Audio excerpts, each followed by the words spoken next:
नमो नमः साधकों।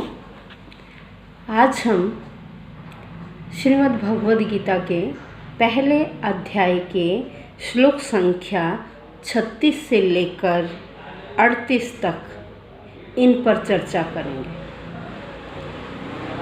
इससे पहले हमने चर्चा की थी कि अर्जुन श्री कृष्ण को बार बार कह रहे हैं, हे श्री कृष्ण, मैं अपने सगे संबंधियों के बाणों का प्रत्युत्तर नहीं दूंगा, कि यदि मैं इनको युद्ध में मारता हूँ और मारने के बाद ऐसे राज्य सुख को मैं नहीं चाहता कि जो राज्य मुझे अपने सगे संबंधियों की मृत्यु के पश्चात मिला हो।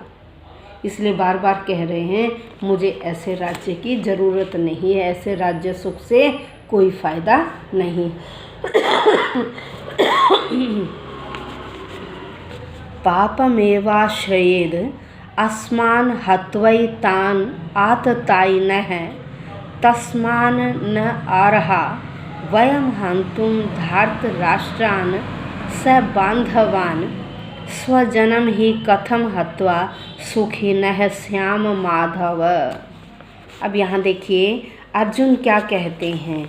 यहाँ अर्जुन कहते हैं कि यदि मैं ऐसे आतताइयों का वध करता हूँ तो मुझे पाप लगेगा। इसलिए हे लक्ष्मीपति श्री कृष्ण, मैं अपने जो धृतराष्ट्र के पुत्र हैं और जो मेरे मित्र हैं, मैं उनका वध नहीं कर सकता।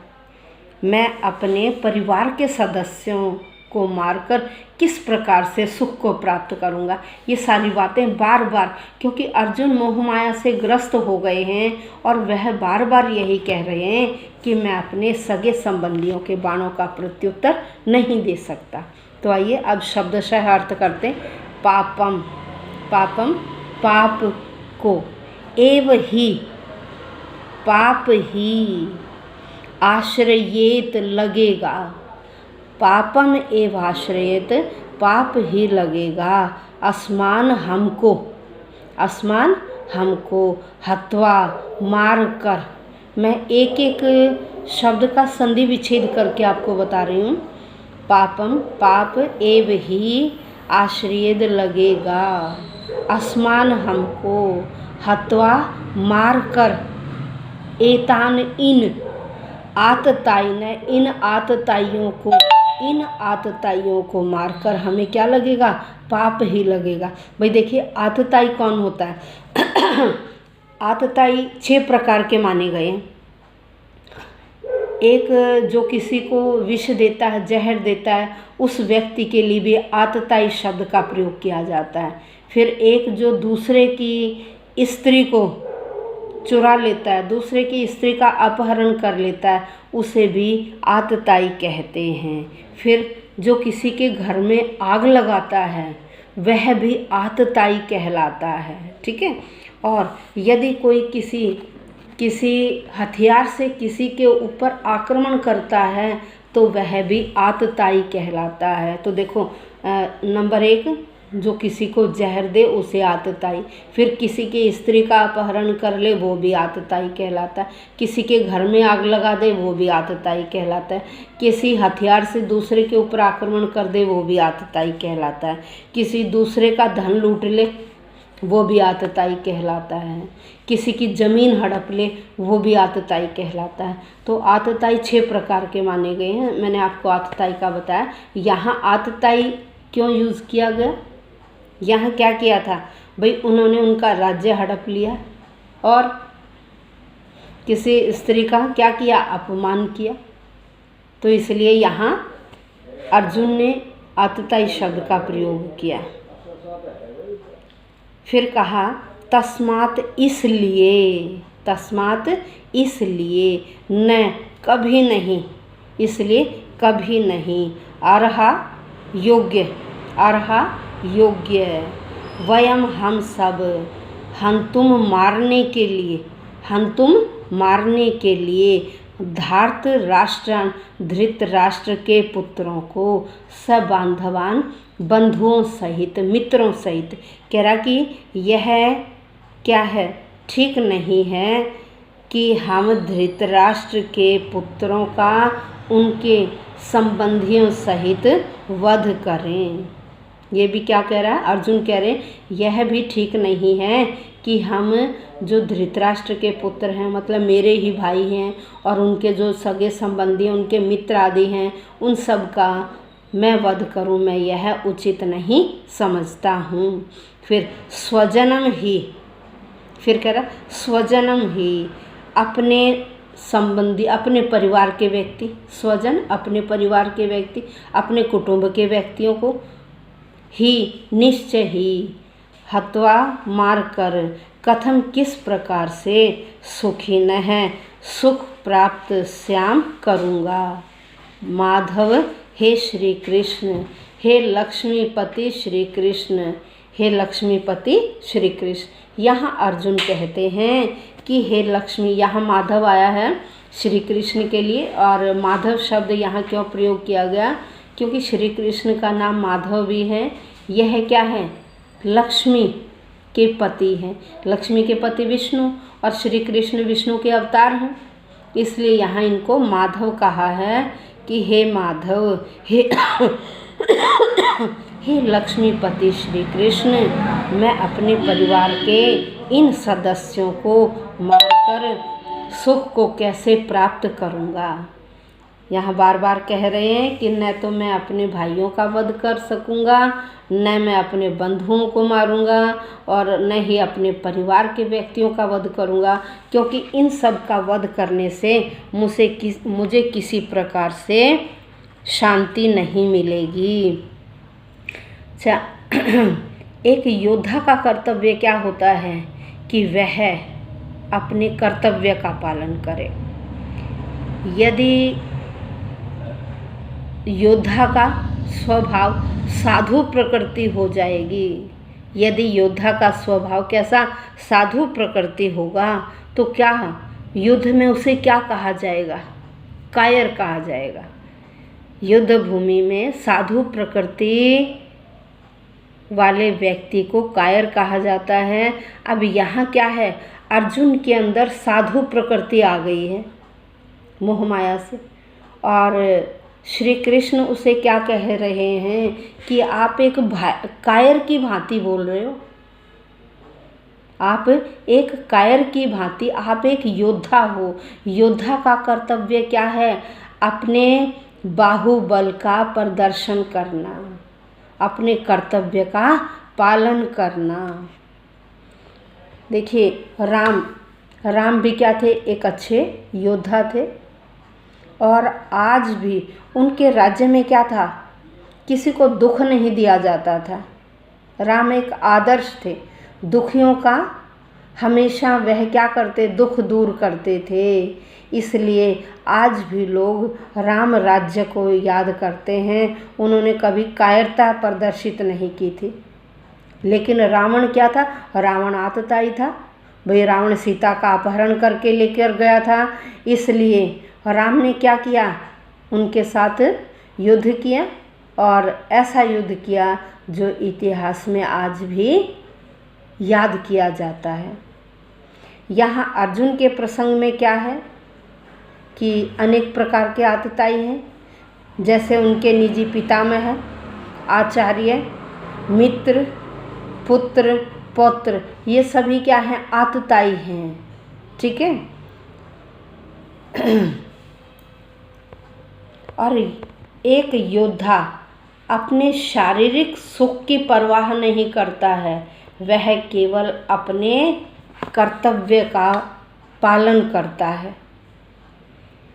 और यहाँ क्या है, अर्जुन मोह माया से ग्रस्त होकर बार बार ये कह रहे हैं, अरे मैं अपने सगे संबंधियों का वध कैसे करूं।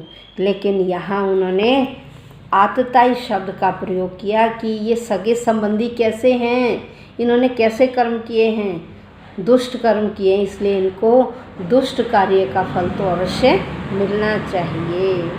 अब इससे आगे देखिए क्या है, यद्यपयेते न पश्यन्ति लोभोपहत चेतसः कुलक्षय कृतम दोषम मित्रद्रोहे च पातकं कथं न ज्ञेयम् अस्माभिः पापाद् अस्मान् निवर्तितुं कुलक्षयकृतं दोषं प्रपश्यद् भी जनार्दन।